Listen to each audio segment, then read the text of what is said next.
Bismillahirrahmanirrahim. Assalamualaikum warahmatullahi wabarakatuh. Innal hamdalillah nahmaduhu wa nasta'inuhu wa nastaghfiruhu wa na'udzu billahi min syururi anfusina wa sayyiati a'malina. May yahdihillahu fala mudilla lahu wa may yudlil fala hadiya lahu. Asyhadu an la ilaha illallah wahdahu la syarika lahu wa asyhadu anna Muhammadan abduhu wa rasuluhu sallallahu wa sallamu alaihi thumma amma ba'du. Jamaah sekalian rahimani wa iyyakum jami'an walhamdulillah, segala puji bagi Allah Subhanahu wa taala yang dengan semua kebaikannya, semua nikmatnya, semua kebaikan menjadi sempurna walhamdulillah. Dan kita dengan izin Allah Subhanahu wa taala masih berada pada bulan yang sangat mulia, pada musim ketaatan, yaitu 10 awal bulan Zulhijjah, di mana tidak ada hari lain yang lebih utama dibanding dengan 10 awal Zulhijjah. Sebagaimana kita ketahui bahwa saat ini saudara kita jamaah haji sedang bersiap-siap untuk melaksanakan ibadah haji, maka bagi kita yang tidak melaksanakan ibadah haji, tentu saja masih bisa melakukan ibadah-ibadah yang sangat luar biasa pahalanya, yang juga terkadang dijanjikan oleh Rasulullah SAW, pahalanya mendekati pahala ibadah haji, yaitu diantaranya adalah menuntut ilmu. Diantaranya adalah menuntut ilmu, sebagaimana di dalam hadis yang diriwayatkan oleh Abu Umamah, diriwayatkan oleh Abu Daud, man qada ilal masjidi, barang siapa yang dia berpagi-pagi datang ke masjid, la yukhrijuhu min baitihi illa li talabil ilm aw li yu'allimahu, tidaklah niat dia kecuali untuk menuntut ilmu atau dia mengajarkan ilmu, illa kana lahu ka ajri al-haji al-muhrimi, kecuali dia akan mendapatkan pahala seperti atau mendekati orang yang sedang ibadah haji. Nah, jemaah rahmat Allah Subhanahu wa taala, kesempatan di subuh ini kita sempatkan untuk mengulang-ulang kembali hal-hal yang berhubungan dengan hukum Idul Adha, demikian juga korban dan penyembelihan. Innamal ilmu bil muwaja'ah, sebab ilmu itu diulang. Kita ulang ketika momentumnya datang, kemudian kita cek kembali mana yang mungkin kita terlupa atau kita mungkin belum diberikan kepahaman. Jemaah rahmat Allah Subhanahu wa taala, kita bahas poin yang pertama adalah hal-hal yang berkenaan dengan ibadah korban, kemudian tata cara menyembelihnya, dan kemudian yang kedua adalah kasus yang akan kita hadapi yang unik, yaitu ketika Idul Adha bertemu dengan atau berjumpa dengan atau bersatu dengan hari Jumat. Yang pertama, jemaah rahmat Allah Subhanahu wa taala, pengulangan tentang fikih korban. Korban sendiri tidak dikenal di dalam pembahasan-pembahasan kitab fikih para ulama. Dikenal dengan pembahasan al-udhiyah, hewan udhiyah. Adapun korban itu adalah istilah yang biasanya dipakai di masyarakat kita. Kalau di literasi fikih itu disebut dengan al-udhiyah. Bisa disebut dengan udhiyah, bisa juga dengan idhiyah, bisa juga disebut dengan dhahiyah. Dan itu merujuk pada satu makna, yaitu hewan yang disembelih di waktu duha saat Idul Adha. Saat Idul Adha. Udhiyah jamaknya adalah adhahi dan dhahiyah jamaknya adalah dhahaya. Dan ini disyariatkan berdasarkan Al-Quran dan juga sunnah serta ijma' para ulama. Di dalam Al-Quran Allah Ta'ala berfirman, fasalli li rabbika wanhar, maka salat idlah, kemudian sembelihlah untuk Allah Subhanahu wa taala. Adapun hadis Rasulullah sallallahu alaihi wasallam sangat banyak, di antaranya adalah hadis Ummu Salamah. Rasulullah SAW bersabda, "Idza dakhala al-'ashru wa arada ahadukum ay yudhhiya fala ya'khudanna min ash'arihi wa adfarihi syai'a." Barang siapa yang dia ingin berkorban dan waktu telah masuk di awal tanggal 1 Zulhijjah, maka janganlah dia memotong rambut atau kukunya sama sekali. Demikian juga Rasulullah SAW, wa kana Rasulullah SAW dhabaha bikabshaini amlahaini aqranaini wa wada'a rijlahu ala sifahihima wa dhabaha wa qala bismillah Allahu akbar. Adalah Rasulullah SAW, beliau menyembelih hewan korban sebagaimana diriwayatkan oleh Anas bin Malik dengan 2 kambing kibash dan beliau letakkan kaki beliau di atas leher Kibash tadi, kemudian beliau ucapkan kalimat Bismillahi Allahu Akbar, menunjukkan bahwa ini adalah hal yang menjadi syariat di dalam Islam. Kemudian para ulama juga sepakat bahwa korban ini memang adalah syariat dan tentu saja lebih utama daripada hanya bersedekah dengan uang senilai korban tersebut. Adapun tentang keutamaan korban, jamaah dirahmati Allah Subhanahu wa taala, di sini para ulama menyebutkan tidak ada satupun hadis yang sahih atau bisa kuat dan dipertanggungjawabkan tentang keutamaan menyembelih hewan korban, kecuali bahwa memang berkorban itu sangat mulia dan sangat utama secara umum, dan itu adalah tanda ketakwaan. Allah Subhanahu wa taala berfirman, la yanalallahu luhumuha wala dima'uha walakin yanalu taqwa. Yang sampai kepada Allah itu bukan daging korbannya, bukan darahnya, tetapi pembuktian takwa yang ada di dalam hati kita.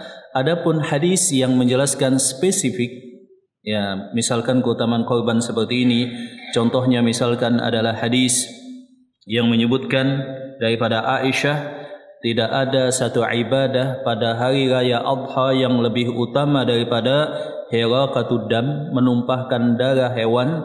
Hadis tersebut adalah hadis yang lemah, diriwayatkan oleh Ibnu Majah dan At-Tirmidzi, dan hadis tersebut adalah hadis yang lemah.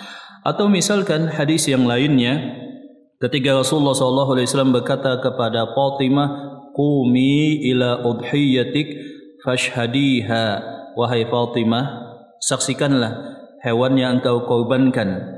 Sesungguhnya pada awal setiap tetesan darah itu ada ampunan daripada Allah Subhanahu wa taala. Hadis ini diriwayatkan oleh Al-Imam Hakim dan Bazzar, tetapi juga sanadnya lemah. Demikian juga hadis yang lain, contohnya misalkan azimu dhahayakum fa innahu yaumal qiyamati takunu matayakum.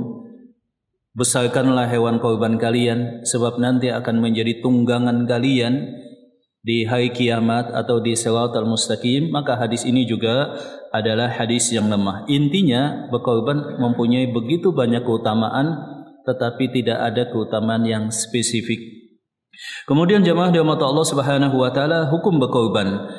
Para ulama secara umum menyebutkan hukum berkorban ini adalah sunnah muakkadah. Jadi sunnah muakkadah yang ditekankan di dalam al-Islam, tetapi tidak sampai derajat pada kewajiban, kecuali pendapat Abu Hanifah. Pendapat Abu Hanifah memang menyatakan bahwa berkorban itu hukumnya adalah wajib bagi mereka yang mampu. Wajib bagi mereka yang mampu. Alasan Al-Imam Abu Hanifah adalah ibadah korban datang dengan perintah, fasholli li rabbika wanhar, dan hukum asal perintah menunjukkan kewajiban.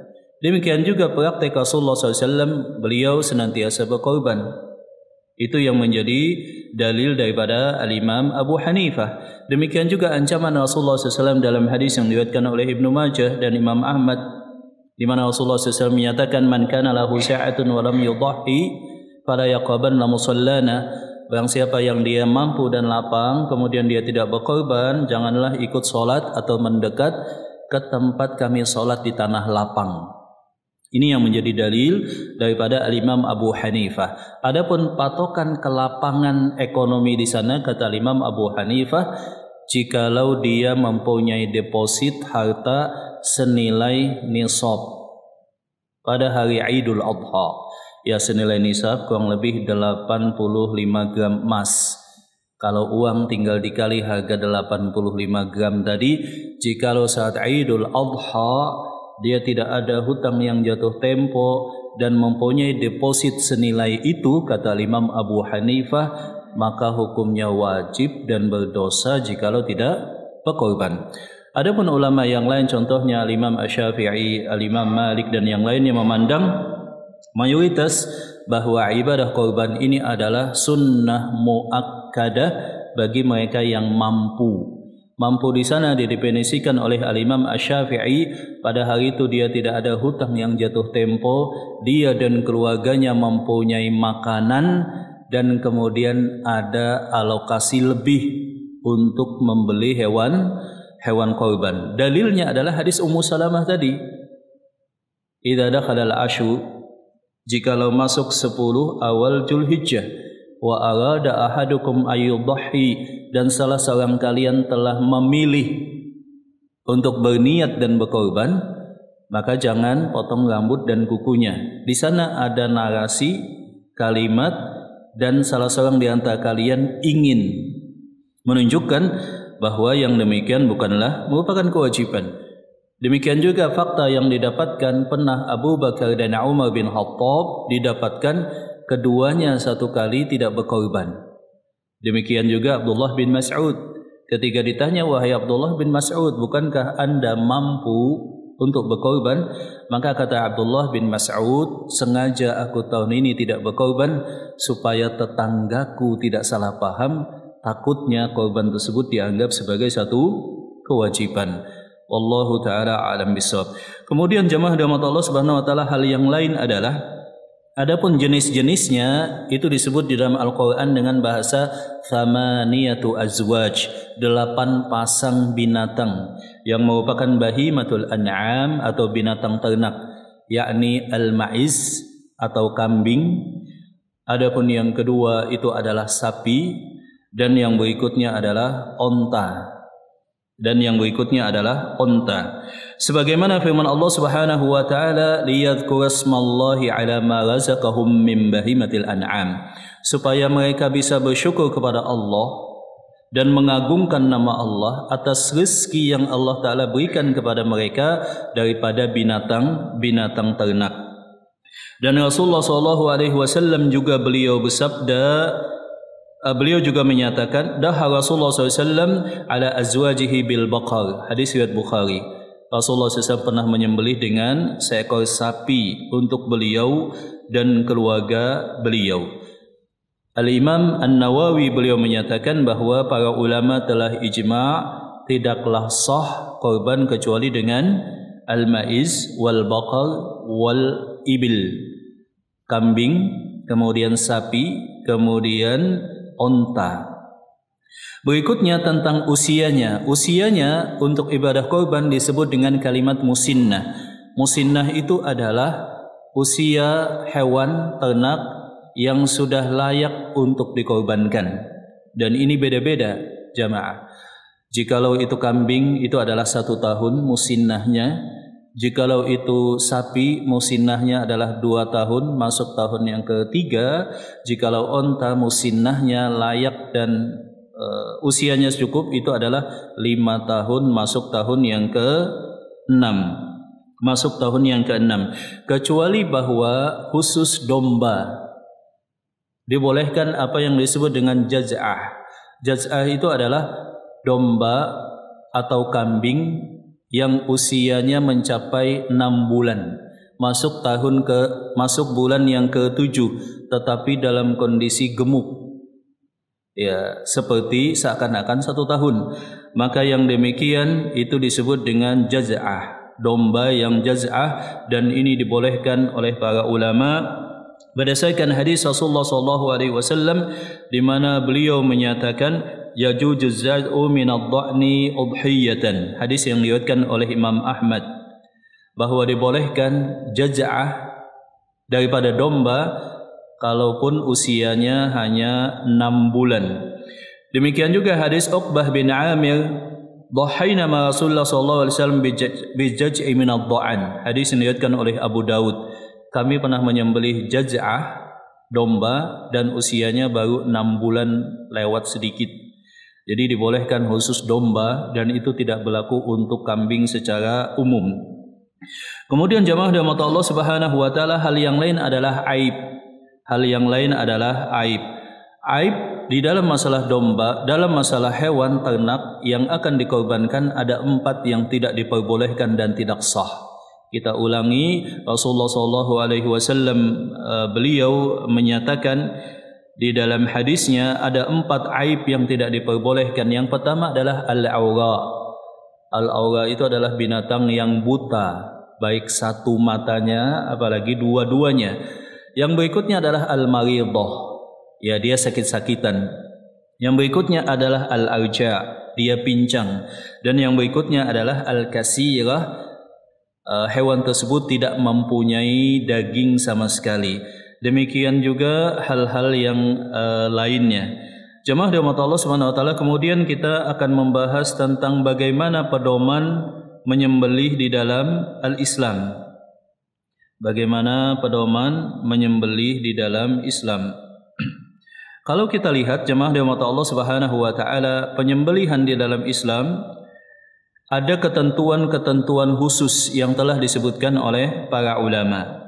Ada ketentuan-ketentuan khusus yang disebutkan oleh para ulama bahwa penyembelihan hewan korban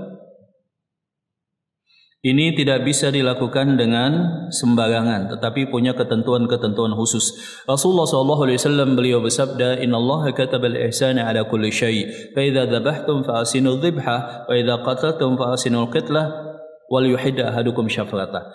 Jadi Allah Subhanahu wa taala telah menetapkan wajibnya welas asih, berbuat baik bahkan pada binatang. Kalau kalian menyembelih hewan, maka sembelihlah dengan cara yang ihsan, yang baik. Wal yuhidda ahadukum syafratah, dan tajamkan pisaunya. Ada beberapa hal yang menjadikan sembelihan kaum muslimin terhadap hewan itu menjadi ihsan, menjadi sembelihan yang ihsan. Dan ihsan itu diwajibkan bahkan atas binatang. Di dalam Islam yang wajib terpotong itu ada 3 jemaah dirahmati Allah Subhanahu wa taala. Yang pertama adalah al-hulqum. Al-hulqum ini adalah tenggorokan, trakea yang bentuknya agak keras sebab tersusun dari tulang rawan, tempat manusia atau hewan bernapas di bagian paling depan. Kemudian di belakangnya ada lagi yang disebut dengan al-mari, saluran makanan dan minuman di belakang hulqum, yang disebut juga dengan esophagus. Di belakang hulqum itu ada semacam saluran berbentuk pipa, dan itu saluran untuk makanan dan minuman. Baru kemudian di samping daripada al-hulqum itu ada al-wadajain, 2 urat nadi besar. Yang pertama disebut dengan arteri karotis, jadi dari untuk mengalirkan oksigen daripada otak ke jantung. Kemudian ada vena jugularis, dari jantung ke otak.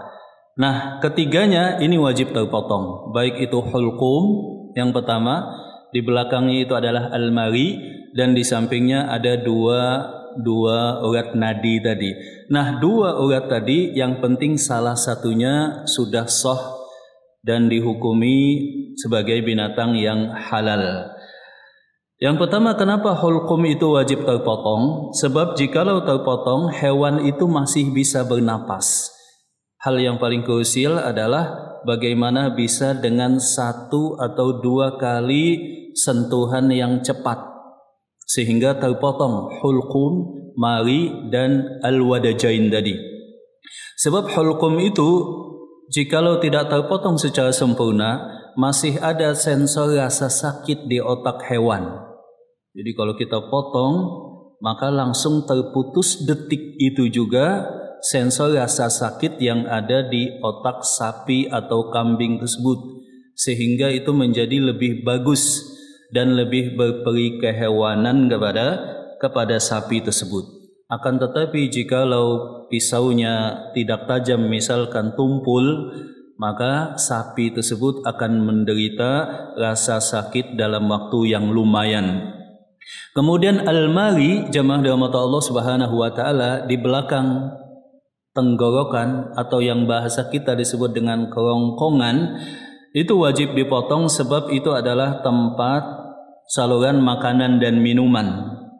Dan kalau tidak terpotong secara sempurna, mungkin saja akan ada muntahan makanan dan minuman dari lambung hewan sehingga mencemari daging saat dia proses sekarat akan mati. Itu hikmahnya. Kemudian tentang 2 saluran tadi, baik itu arteri karotis, demikian juga vena jugularis yang disebut demikian, maka fungsinya adalah untuk supaya mengeluarkan darah dari si hewan tersebut, dari hewan tersebut. Makin banyak darah yang dikeluarkan daripada daging dan dipompa, maka daging tersebut akan makin empuk dan juga makin enak, makin enak. Nah, sekarang bagaimana cara memotong secara teknis? Secara teknis, tentu saja jamaah rahmat Allah Subhanahu wa taala, pisaunya tadi wajib sangat tajam. Wajib sangat tajam, dan itu tidak boleh diasah ketika hewan melihatnya. Jadi tidak boleh mengasah hewannya terlihat, hewannya melihat. Demikian juga tidak boleh memotong satu hewan sedangkan hewan yang lain tidak terhalangi pandangannya. Nah, di dalam Islam hewan tersebut direbahkan di bagian sisi kiri tubuhnya menghadap kiblat. Jadi hewannya direbahkan dengan cara yang terbaik yang diketahui dan tidak menyakitkan. Kemudian tidak lama berselang, makin cepat makin baik, dihadapkan ke arah kiblat, kemudian dilakukan pemotongan. Kaki yang memotong ya berada di atas leher hewan tersebut, memegang pisau yang sangat tajam dengan 1 atau 2 kali sentuhan pemotongan.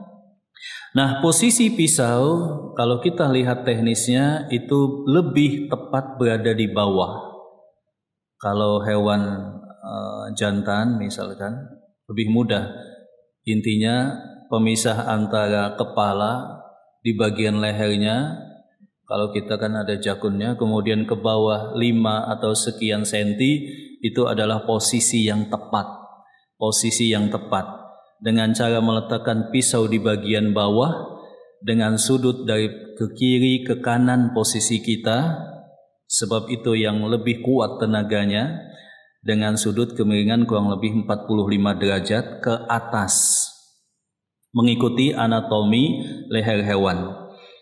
Kemudian yang pertama tentu saja terpotong adalah tenggorokan tadi. Kemudian yang kedua adalah almari. Yang ketiga ikut serta 2 saluran urat nadi tadi. Itu kurang lebih aman yang memastikan 2/3 dari bagian hewan tadi tanpa menyentuh tulang leher belakang. Tanpa menyentuh tulang leher belakang. Kedalamannya kurang lebih sekitar 8 cm atau kurang lebih demikian. Dan urutan pemotongannya tadi ulkum, kemudian mari al-wadajain dengan 1 tarikan pisau jikalau bisa, kemudian memotongnya ketika hewan melepas napasnya. Jadi sambil dipegang bagian napas hewan tersebut, ketika hewan pas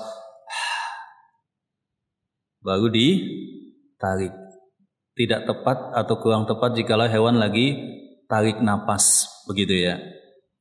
Kemudian yang selanjutnya, kaki hewan itu diikat. Yang paling tepat yang diikat kata para ahli adalah 3 kaki. 2 kaki belakang depan, kemudian kaki kiri di belakang, dan 1 kaki kanan itu dibiarkan dia menendang-nendang supaya setelah disembelih supaya pompa darah itu lebih banyak, dan darah yang terkeluar itu bagusnya lebih daripada 70% dari semua kapasitas darah yang ada di tubuh hewan tersebut. Sehingga darahnya itu makin bagus, higienis, dan juga enak, dagingnya maksudnya. Dan hewan itu tidak boleh dibuat stres. Ternyata beda hewan yang stres dengan hewan yang enjoy. Memang gak ada yang enjoy saat disembelih. Tapi intinya gak ketakutan lah.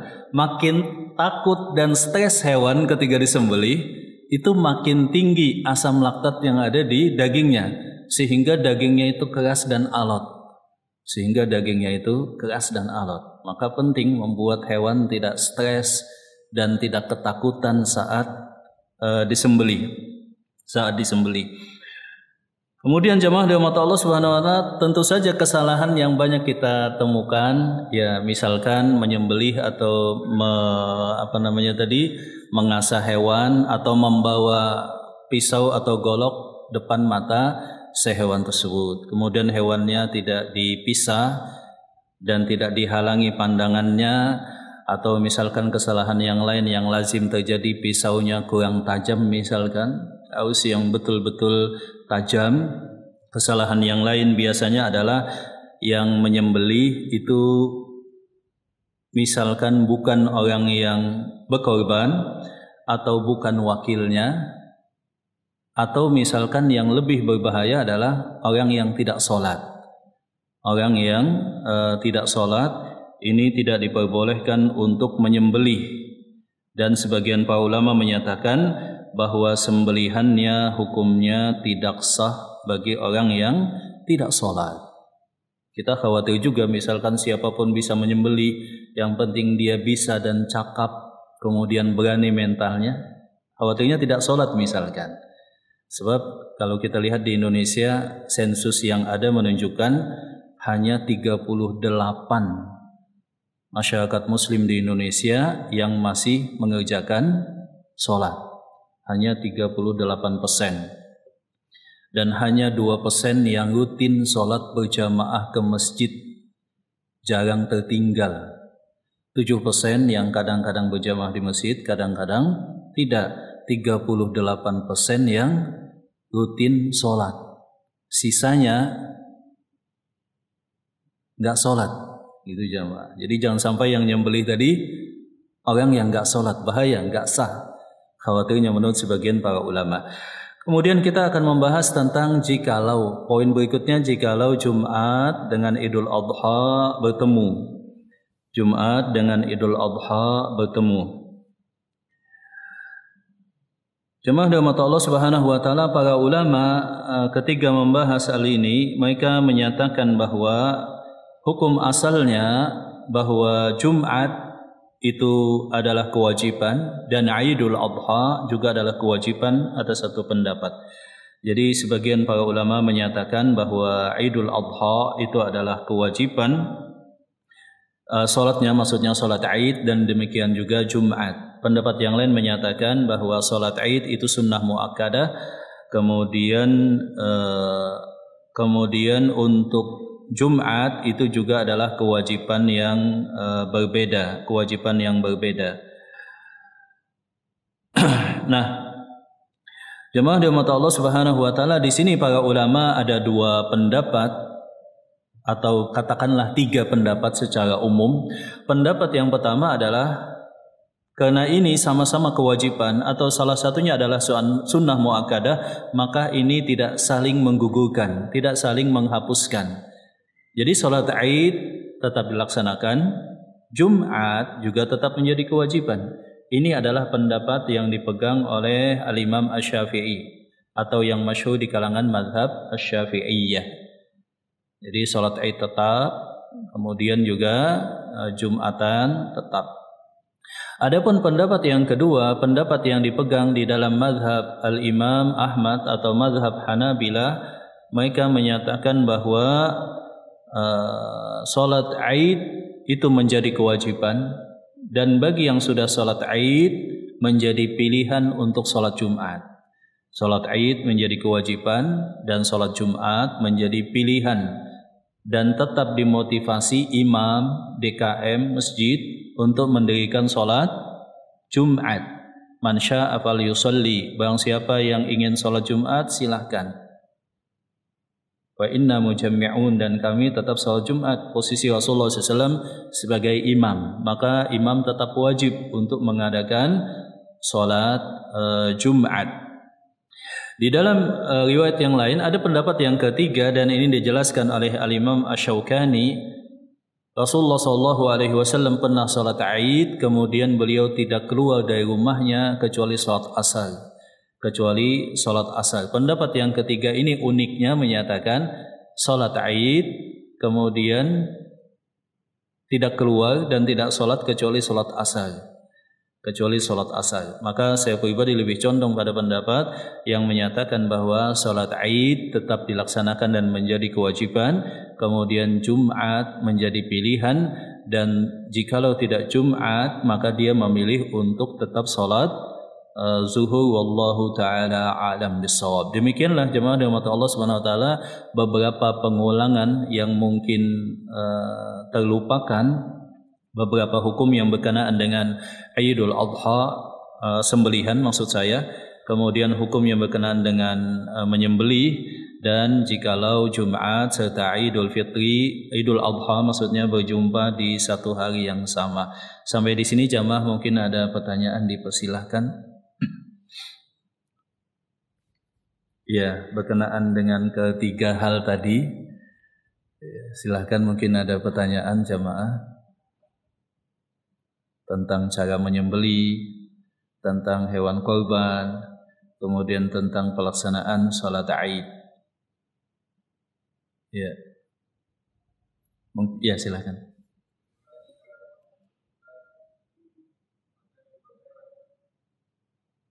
Bagaimana jikalau berkorban di luar daerah? Ketiga, berkorban itu ada dua hal yang berkenaan dengan orang yang berkorban. Yang pertama adalah syariat untuk menyembelih. Maka di dalam hadis tersebut Rasulullah SAW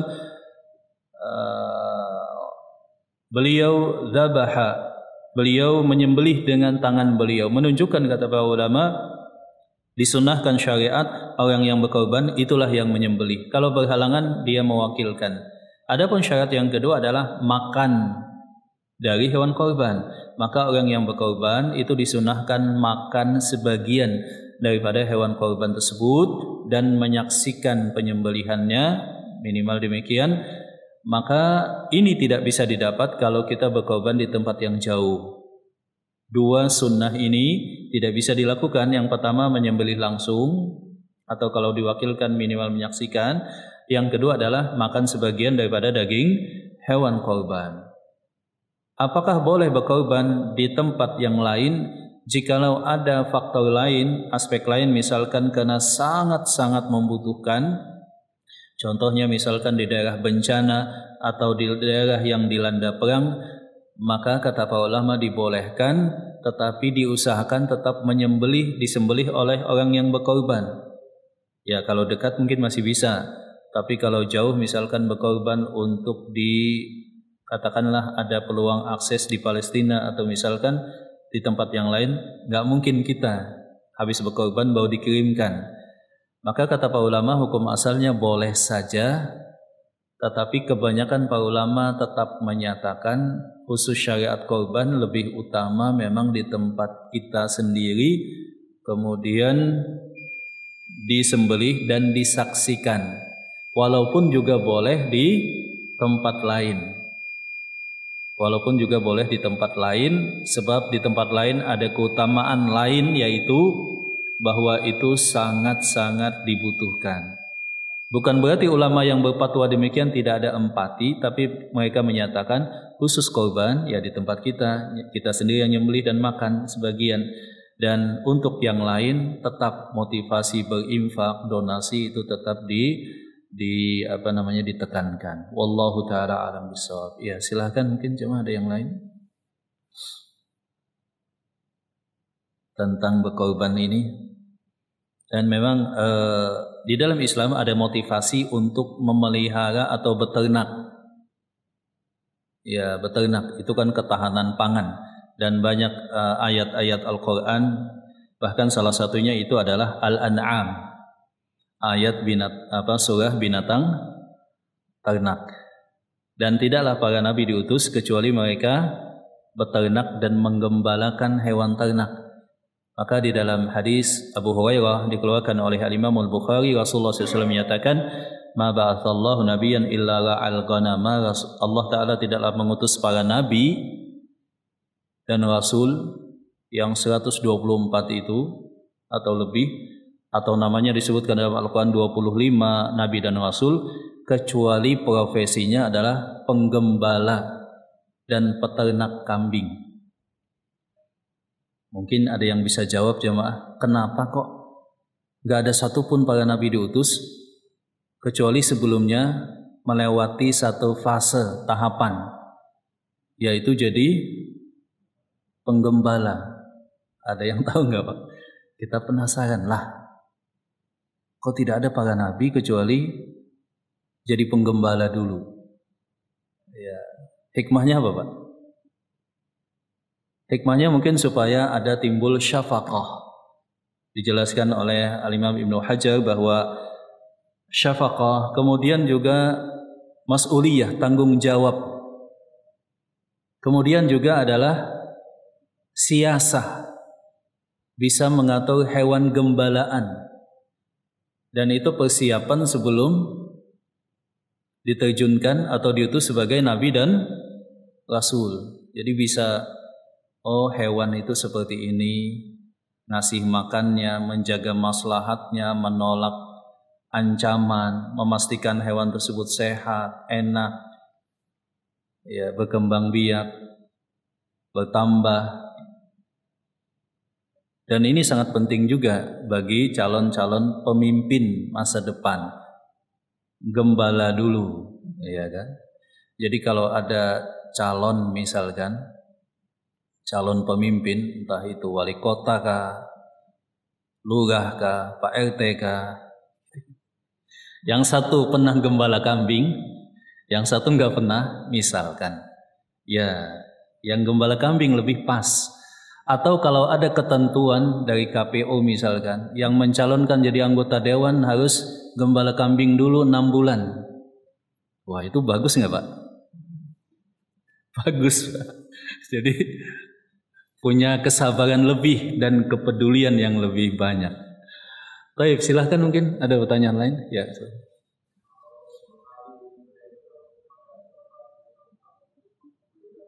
Dibolehkan, gak masalah.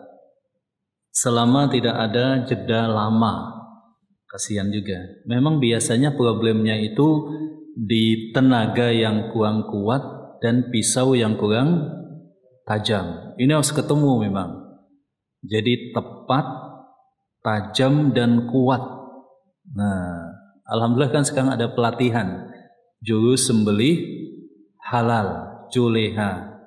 Ada sertifikasi saya lihat dan ada komunitasnya. Dan itu diadopsi dan oleh Depak juga didukung juleha, pelatihan.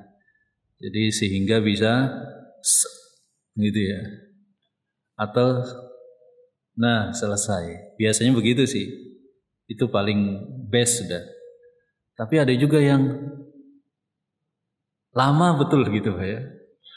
Nah, itu kasihan hewannya. Sebab sembelihan aslinya adalah metode untuk menghilangkan nyawa yang paling apa ya? Paling pas lah. Dan paling sedikit serta singkat rasa sakitnya dibandingkan ditembak, digantung, macam-macam itu. Makanya di dalam Islam bukan ditembak hukuman mati, Pak. Bukan juga digantung. Bukan juga dengan disetrum misalkan negara lain. Tapi dengan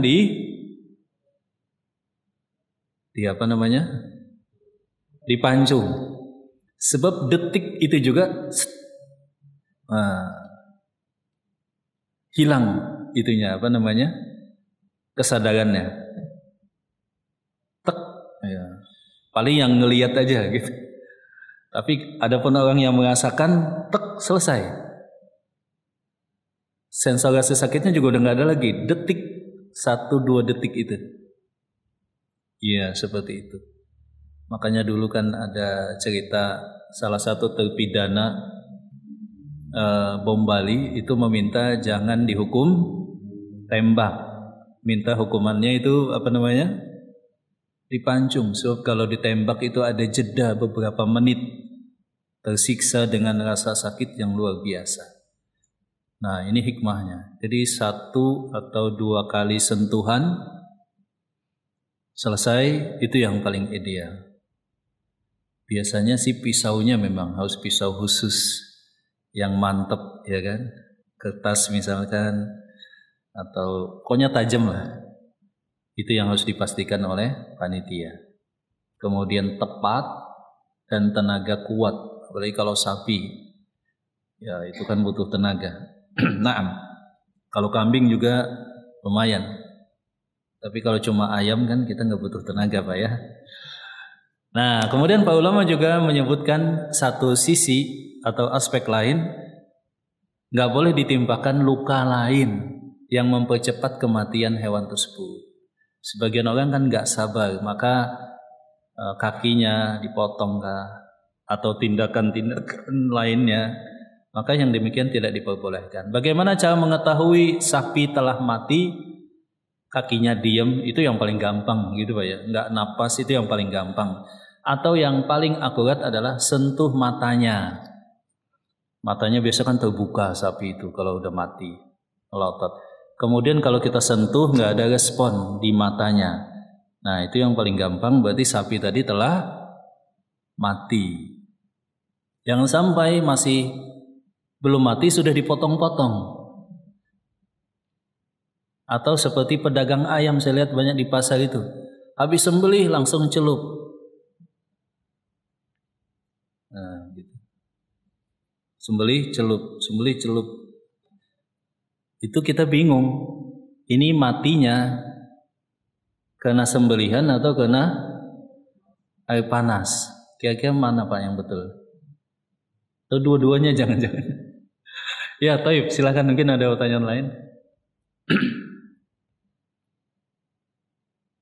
Ya, fikih menyembelih ini, dan memang dalam Islam tadi penting umat Islam juga untuk fokus di peternakan. Ya, di Balikpapan, Kaltim khususnya, itu ternyata memang kebutuhan sapinya sangat tinggi, tetapi disuplai dari daerah lain, gitu ya. Maka sangat strategis ketika peternakan ini dikembangkan. Dan juga ini penting bagi dunia pendidikan. Anak laki-laki terutama bagus kalau ada pada satu fase di pertumbuhannya itu memelihara kambing. Wah, memelihara kambing. Ini kayaknya agak sulit Pak ya dilakukan di zaman ini. Tapi kalau ada yang bisa, dia mendidik anaknya. Ada fase waktu di mana anak laki-lakinya harus megang kambing, memeliharanya, menggembalakannya. Wah, itu luar biasa.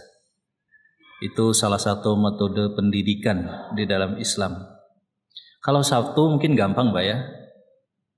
Kalau 10 juga mungkin gampang. Tapi kalau sudah 100, kita bisa bayangkan banyak orang yang berlomba-lomba dalam kekuasaan, tapi melihara kambing saja enggak bisa. Iya, makanya kita kalau ditanya, Pak, kenapa enggak calonkan? Apa jawaban kita, Pak? Oh, mohon maaf, saya belum pernah jadi penggembala kambing. Mungkin yang sudah calonkan itu semuanya sudah mengembalakan kambing. Iya, kalau belum, wah bahaya Pak. Bahaya. Kalau jadi pemimpin tapi enggak pernah jadi penggembala kambing, dalam konsep pendidikan Islam itu bahaya. Baik, ada yang lain silakan. Tentang korban, tentang Idul Adha, dan tentang sembelihan tadi ya.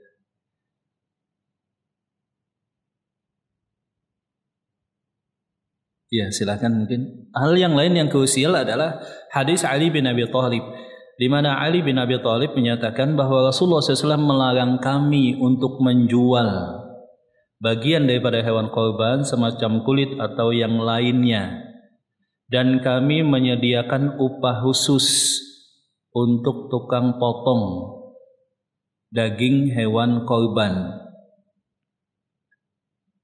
Maka tidak boleh menjadikan daging hewan korban sebagai kompensasi atas tenaga dan waktu siapapun itu.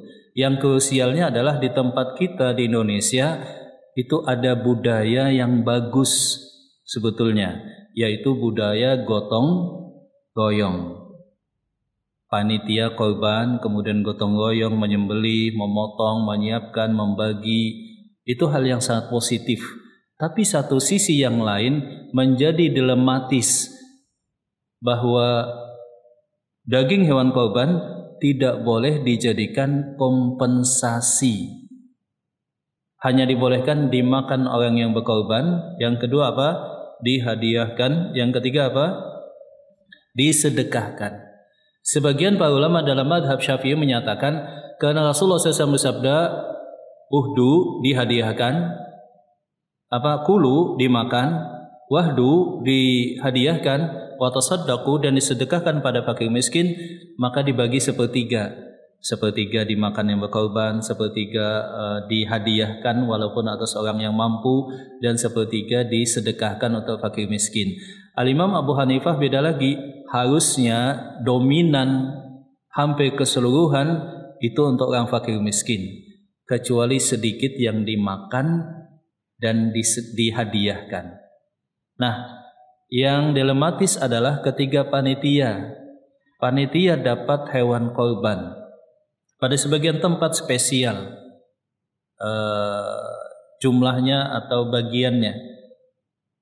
Kalau itu sebagai dimaknai dan dimaksudkan atau makna yang kita bisa tarik kesimpulan adalah kompensasi karena menyediakan waktu, capek, tenaganya, maka itu sebetulnya nggak boleh. Ya, tapi kalau itu sebagai masuk hadiah, sedekah, hukum asalnya boleh. Gimana cara membedakan? Agak tipis-tipis juga Pak ya. Ya, intinya yang berkorban berniat itu adalah hadiah dan bukan upah. Kemudian ya lebih ideal panitia misalkan dikasih kompensasi dalam bentuk yang lain sehingga tidak mempengaruhi hadiah tadi. Kemudian hadiah tadi tidak spesial. Yang lain non panitia misalkan 1 kilo, kalau jadi panitia menjadi 2 kilo. Nah itu kan dikhawatirkan secara kasat mata memang sebagai kompensasi. Itu memang agak sulit Ya silakan.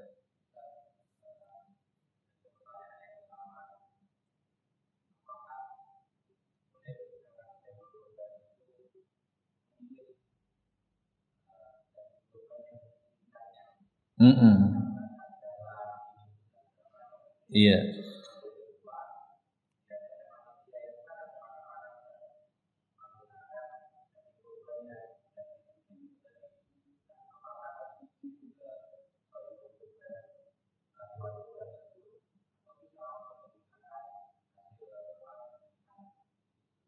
Iya. Adapun yang pertama maka boleh saja sahib al-udhiyah, orang yang berkorban, untuk memilih saya inginnya bagian ini. Memang permasalahan ini menjadi kompleks ketika memang dalam budaya kita. Kalau di Arab sana itu kan umumnya nggak ada panitia-panitiaan. Masing-masing keluarga secara sederhana, simple, praktis, masing-masing motong. Kalau butuh tenaga ngupah, datangkan orang lain. Nah di tempat kita kan beda. Tiap masjid ada panitia korban didaftarkan. Maka muncul hal-hal yang berhubungan dengan hukum tadi. Hukum asalnya tidak masalah orang yang berkorban memilih dagingnya, itu diperbolehkan. Kemudian yang kedua tadi makan-makan. Ya makan-makan hukum asalnya juga boleh, tetapi nggak boleh hanya dibatasi. Yang boleh makan hanyalah yang jadi panitia. Tapi kalau siapapun yang ada di sana, ayo makan semua. Ya, tentu saja itu dengan sepengetahuan dan seizin orang yang berkorban. Sebab dia yang menentukan. Atau minimal diberitahukan dan dikomunikasikan. Pak, kalau berkorban di tempat kami, alokasinya seperti ini. Sehingga orang yang berkorban telah mengetahui dan menyetujui. Tapi tadi hal yang krusial adalah jangan sampai menjadi kompensasi. Artinya mau panitia mau nggak panitia silahkan makan setelah selesai mengerjakannya. Dan hal yang juga keliru adalah ketika ada yang berpendapat sembelihnya sebelum hari raya Id. Ada seorang pejabat pabrik itu karena nggak paham mungkin dia menyatakan kalau saya berpendapat lebih pas sembelihnya 1 hari sebelum Idul Adha supaya lebih mudah untuk distribusi dan cepat dinikmati. Nah, itu bukan ibadah korban lagi. Itu namanya daging sembelihan biasa dan itu tidak diperbolehkan di dalam Islam. Wallahu taala a'lam bishawab. Ya, sampai di sini semoga bermanfaat. Ini masih ada berapa hari lagi ya? 4 atau sekitar kurang lebih 4 hari. Saya mengajak saya pribadi kemudian kita semua, marilah kita maksimalkan waktu-waktu utama yang ada ini dengan puasa sunnah, dengan memperbanyak dan mengkhatamkan Al-Quran jikalau bisa, kemudian juga menjaga salat berjamaah, kemudian banyak bersedekah dan berinfak, dan mempersiapkan ibadah korban jikalau kita mampu dan berkelapangan. Semoga Allah Subhanahu wa taala menerima amal-amal ibadah kita dan mengampuni dosa-dosa kita di bulan Dzulhijjah ini. Barakallahu fikum. Subhanakallahumma rabbana wa bihamdika asyhadu an la ilaha illa anta astaghfiruka wa atubu ilaik wa akhu da'wana alhamdulillahi rabbil alamin. Assalamualaikum warahmatullahi wabarakatuh.